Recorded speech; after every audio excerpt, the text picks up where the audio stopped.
E de fato, a maior mudança de todas é a mudança que Deus faz em nós. Quantos podem dizer que, desde que receberam a Jesus Cristo, vocês mudaram? Quantos, como eu, ainda têm um caminho a percorrer? Amém? Quer saber? Nós estaremos sempre mudando até Jesus voltar para nos buscar. Então, se você ainda não está aperfeiçoado, não fique deprimido com isso. Paulo disse: eu estou prosseguindo em direção à marca da perfeição, mas eu ainda não cheguei lá. Mas uma coisa eu faço, e isso é importante, deixando ir o que ficou para trás, e ele quis dizer, deixando de lado cada erro que ele cometeu, seja há 20 anos atrás ou ontem à noite.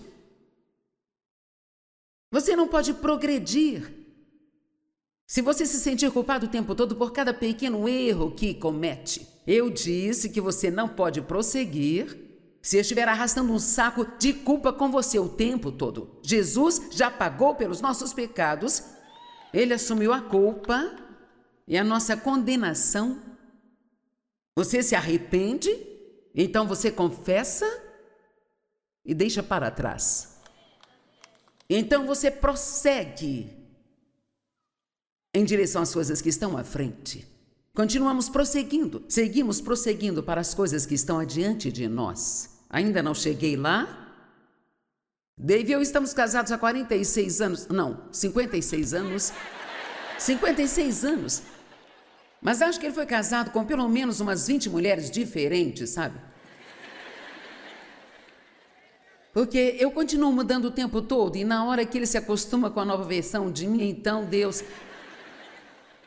vem e faz uma coisa nova na minha vida e ele tem que se acostumar com uma versão melhor de mim. Pobre Dave, ele queria se casar e ele tinha 26 anos. Ele estava pronto para se casar, ele orou para que Deus lhe desse uma esposa e ele disse que seja alguém que precise de ajuda. Cara, é melhor você ter cuidado com o que ora. Tivemos 50 encontros e nos casamos. Sempre digo que ele teve que se casar logo antes de descobrir o que estava levando. E depois de 3 semanas de casados, ele olhou para mim e disse: o que é de errado com você? Eu era uma bagunça. Eu parecia bem do lado de fora, mas estava bagunçada na minha alma. Quantos sabem que é sua alma que precisa ser curada? Mesmo depois que Jesus entra em seu espírito, quando nasce de novo, ele entra em seu espírito e assim tudo é aperfeiçoado lá. A Bíblia diz que você é santificado. Todas as coisas boas, todo o fruto do Espírito, tudo de bom está aí dentro de você. Você não fica esperando para receber, você já tem, está em você. Todos repitam: eu tenho. Bem, se eu tenho, então por que não ajo conforme isso? Bem, o Espírito Santo tem que trabalhar esse processo dentro de nós, de levar o que está em nosso espírito para a nossa alma. Sua mente tem que ser renovada. Você tem que mudar de mente, falaremos disso amanhã. E você não precisa de ajuda com a mente, não é mesmo? Você nunca teve problemas com seus pensamentos. Ok, você tem que mudar a forma de falar. Se você quiser ter o que Jesus morreu para dar a você, tem que mudar o jeito de falar, tem que aprender a dizer o que a palavra diz, não o que você sente, o que pensa. Então, à medida que a nossa alma é curada, que a nossa mente é renovada e nossa alma é curada e aprendemos a usar a nossa vontade para escolher a vontade de Deus, Deus nos deu livre-arbítrio. E sabe, algumas pessoas dizem: eu não acredito que existe o inferno, não acredito que um Deus amoroso te mandaria para o inferno. Bem, Deus não manda ninguém ir para o inferno. Eles é que escolhem ir para lá por não fazerem o que Ele manda fazer. E o inferno é real. E o céu é real. E o diabo é real. E os anjos são reais. E o mal é real. E o bem é real. E nós podemos escolher. Eis que põe diante de ti a vida e a morte, escolha a vida, para que tu e teus descendentes, toda boa decisão que você toma afeta seus descendentes. E toda decisão ruim que você toma afeta os seus descendentes. Temos 4 filhos maravilhosos e 12 netos maravilhosos e 6 bisnetos maravilhosos. Mas todos estão servindo a Deus?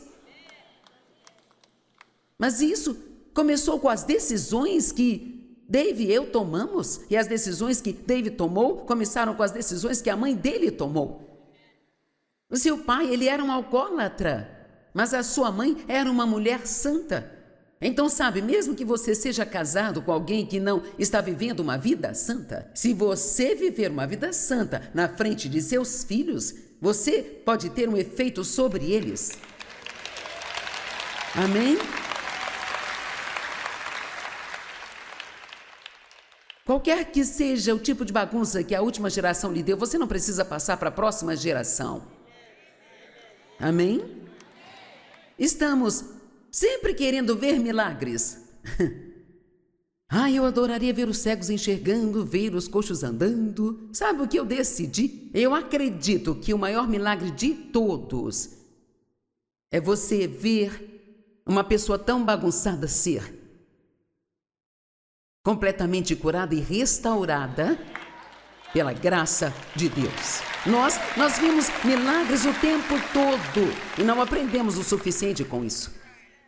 Deixe-me dizer algo. Sabe, cada pequena mudança que Deus faz em você, você precisa reservar um tempo para celebrá-la em vez de lamentar sobre todas as coisas que ainda estão erradas com você. Agora, algumas das coisas que estavam erradas comigo.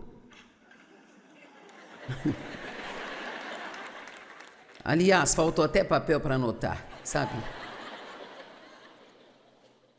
2 Coríntios 5, verso 17, se alguém, estamos todos incluídos aqui, se alguém está em Cristo, ele é, não é ele será, ele é uma nova criação, uma nova criatura por completo.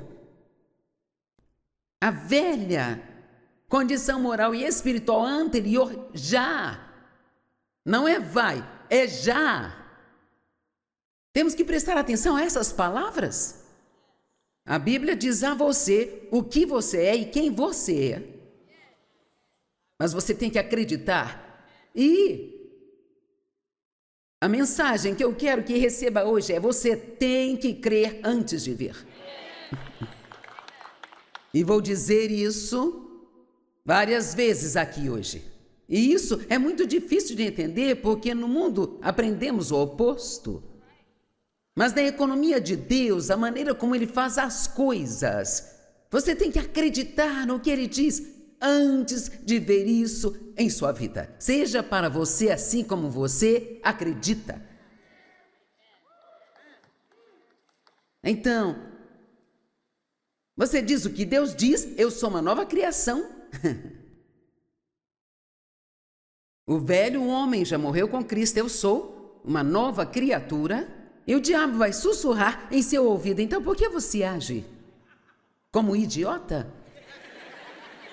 Bem, porque eu tenho uma carne que ainda está sendo mudada.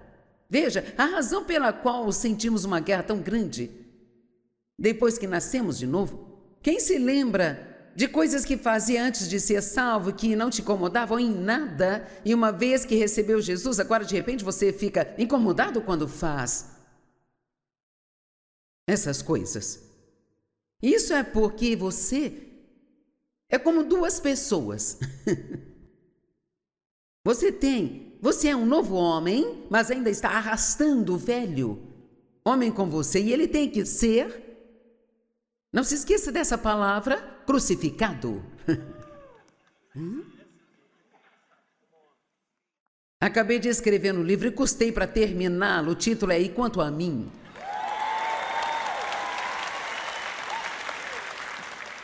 E quanto a mim, e quanto a mim, e quanto a mim. Agora, isso é sobre morrer para si mesmo. Isso não é para covardes. Você não deve comprá-lo quando sair, se não estiver pronto. Mas sabe, você tem tempo para se preparar, só sairá no outono. Ele vai sair no outono deste ano. Eu gostaria de poder escrever livros, como eu quero escrever e colocar títulos, sabe, do tipo Como Morrer para Si Mesmo e as pessoas ainda comprá-lo.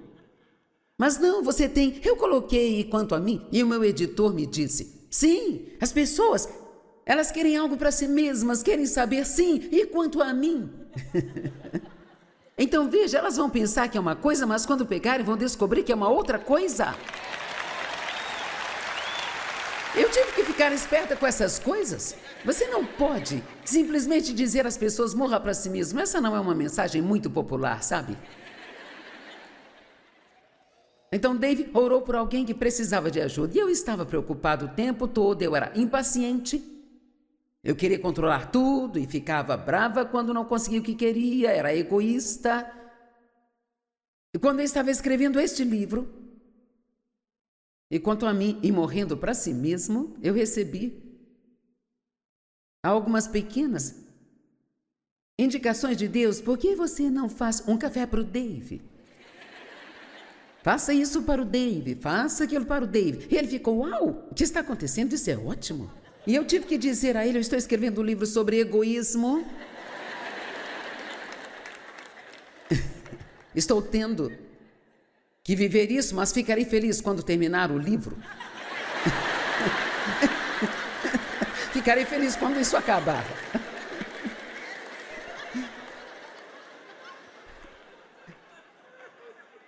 Oh, cara, eu era negativa e crítica, julgadora, implacável e tinha uma mentalidade de vítima. Eu era ciumenta e ingrata, inventava desculpas para todo o meu mau comportamento. Eu continuava e continuava e continuava. Tem alguém aqui que esteve tão ruim quanto eu?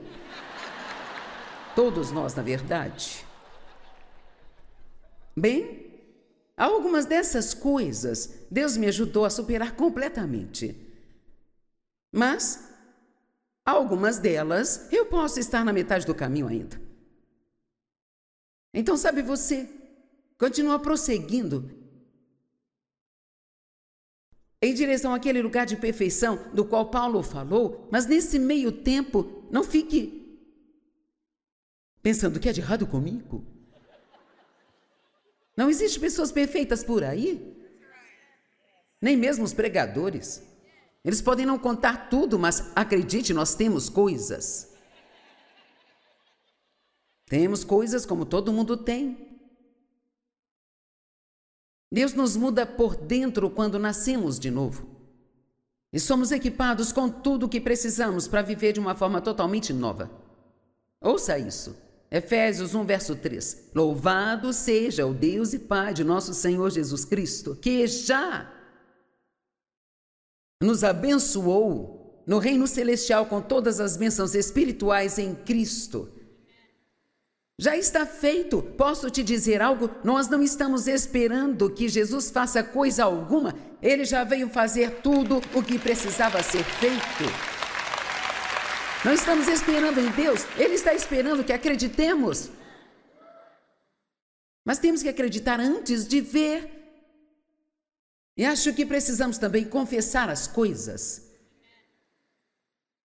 Essa foi uma das maiores lições da minha vida. Deus me ensinou a confessar sua palavra antes que eu ouvisse o sermão sobre ela. O Espírito Santo me ensinou isso. Eu era uma pessoa muito negativa e eu ficava sempre dizendo coisas negativas. E Deus começou a lidar comigo sobre isso, sabe? E assim, eu parei de dizer coisas negativas, achei que estava indo muito bem, então... Mas depois de 6 meses, nada mudou na minha vida e eu fui até Deus e eu disse, estou indo muito bem, eu não tenho dito coisas negativas e nada mudou. E ele disse, você não está dizendo coisas negativas, mas também não está dizendo coisas positivas? E foi assim então que Deus me ensinou que não se trata apenas de não fazer a coisa errada, sabe? Vamos, agora entenda isso. Temos que fazer a coisa certa. O que Jesus disse, se você expulsar o demônio e deixar o lugar vazio e limpo, ele vai voltar e trazer mais 7 demônios com ele. Você não pode ter um espaço vazio, você tem que preenchê-lo com coisas boas. E se sua mente está cheia de coisas boas, então não há lugar para pensamentos ruins entrar. Não podemos só dizer, eu vou me esforçar para não ter maus pensamentos. Não, você não precisa nem se esforçar para não ter maus pensamentos, é só começar a ter os bons.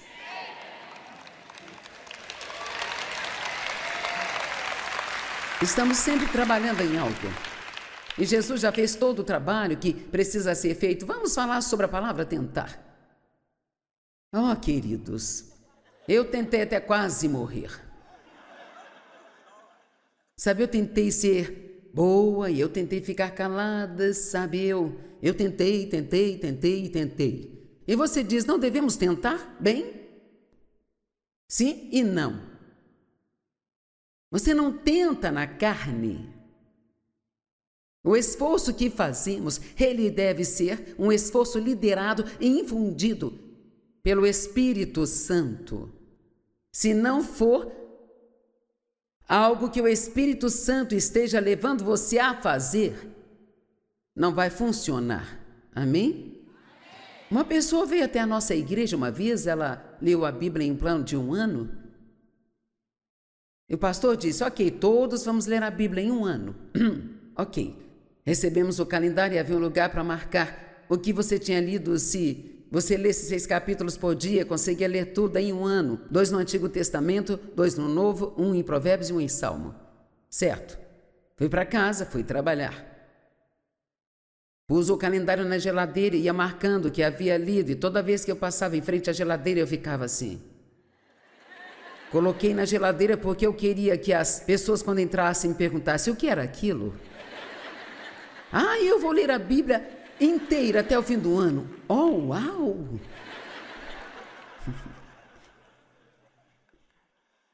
Eu estava muito bem porque eu estava tentando. Mas então, de repente, eu comecei a ter alguns buracos no meu calendário, sabe? Porque você só consegue tentar até se desgastar e... Então, quando você esgota a si mesmo... E se Deus não está naquilo, você então tem grandes problemas. Bem, eu não comecei a tentar ler a Bíblia em 1 ano porque o Espírito Santo me levou a fazer isso. Sabe por que comecei? Porque quando o pastor perguntou no domingo de manhã quem iria ler a Bíblia em 1 ano, eu não queria ser a única pessoa a não levantar a mão.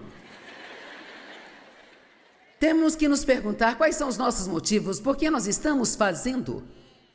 Porque se não estamos fazendo isso porque nos sentimos levados pelo Espírito a fazê-lo, se estamos fazendo para agradar aos homens e não para agradar a Deus, então isso não vai funcionar. Amém? Eu estou nisso há 45 anos, então eu estou entregando um monte de informações para vocês em um curto período de tempo. Tomem nota de tudo. Pegue a versão gravada, ou compre o livro, ou seja lá o que for, mas temos que estudar essas coisas. Amém? Então, você não tenta na carne.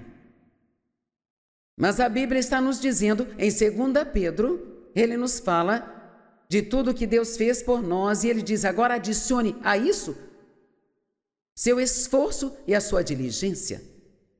Mas esse deve ser um esforço infundido pelo Espírito Santo. Veja, eu estava tentando mudar a mim mesma e eu ficava tão frustrada, porque nada estava acontecendo e eu não entendia nada. Quantos já passaram por isso? Oh Deus, eu estou tentando. Então, de vez em quando, eu desisto. Aí nós choramos e achamos que Deus vai sentir pena de nós, e Ele não sente. E finalmente você descobre que não pode mudar a si mesmo, que só Deus pode mudar você. Porque Ele diz, sem mim nada podeis fazer. Então, o que eu estava deixando de fora é que eu ouvia um sermão, talvez no domingo de manhã, sobre a boca. E eu sabia que eu tinha uma boca grande que me deixava em apuros o tempo todo, então eu ia para casa e eu fazia o meu plano de como eu ia manter minha boca fechada. E assim, o meu plano era parar de falar todo tipo de coisa errada e não dizer nada. Eu simplesmente não vou falar nada. Eu não vou falar mais nada, senão haverá problemas. Mas aí então eu comecei a ficar deprimida. Eu não entendia isso, Deus, porque eu estou ficando deprimida, eu estou de boca fechada. E Deus disse, sim, mas nada mudou por dentro. Você é como uma panela de pressão, você tem toda essa coisa podre rolando aí dentro de você e não tem válvula para isso escapar? Quantos entendem isso? Sabe, isso não é... Tornar-se uma nova criatura em Cristo não é sobre mudança de comportamento, é uma mudança de coração. É sobre deixar Deus mudar o seu coração. Então você está fazendo a coisa certa porque você quer. E você está fazendo isso apoiado em Deus, porque você sabe que sem Ele você não pode fazer nada. Então, uma boa notícia para todos vocês que estão desgastados por tentar mudar a si mesmos. Você veio ao lugar certo para receber boas notícias? Todos vocês que estão muito cansados de tentar mudar a si mesmos, podem parar com isso. Apenas diga, Deus, eu não vou mais fazer isso. Eu me entrego totalmente a você, eu quero ser tudo aquilo que você quer que eu seja, mas eu estou te colocando no comando da minha mudança. Me conduza e me guia naquilo que você quer que eu faça. Ah, e por falar nisso, você não pode mudar a pessoa com quem está casado. Você não pode mudar os seus filhos. Você não pode mudar o seu vizinho. Não pode mudar seus pais. Você não pode mudar seus amigos. Que coisa ruim, você não pode mudar a ninguém. Você pode orar. Mas você não é o oleiro. Então vá para casa e deixe todo mundo que você colocou na roda do oleiro sair de lá.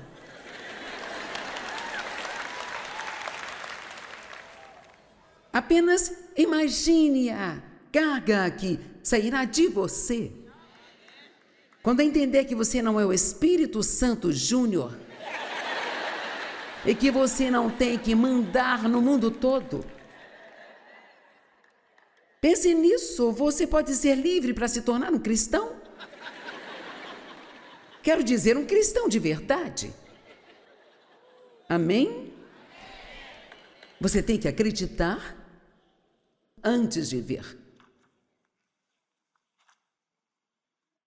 Algumas pessoas dizem que é difícil viver a vida cristã. Eu posso te garantir que não é difícil, é impossível. Você não pode viver a vida cristã e eu também não. Jesus é que tem que viver através de nós. Amém? Essa notícia é melhor do que você está pensando. Ah, é tão difícil viver a vida cristã. Não.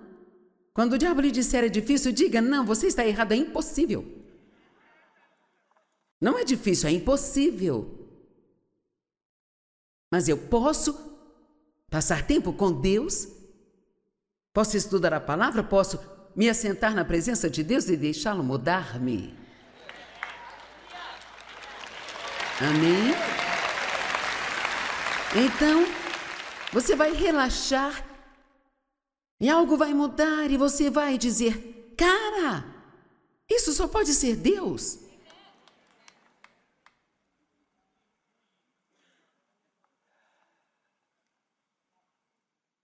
Deus nos dá seu Espírito Santo, porque não podemos fazer isso sozinhos. Em Filipenses 2, ele diz, trabalhe a sua salvação com temor e tremor, com séria cautela e desconfiança de si mesmo, sabendo que é Deus quem está o tempo todo trabalhando em você, dando a força que precisa para fazer o que precisa ser feito. E assim, nós temos a salvação em nós e a Bíblia diz, trabalhe isso. Ele não diz trabalhe para isso. Ele diz, trabalhe isso.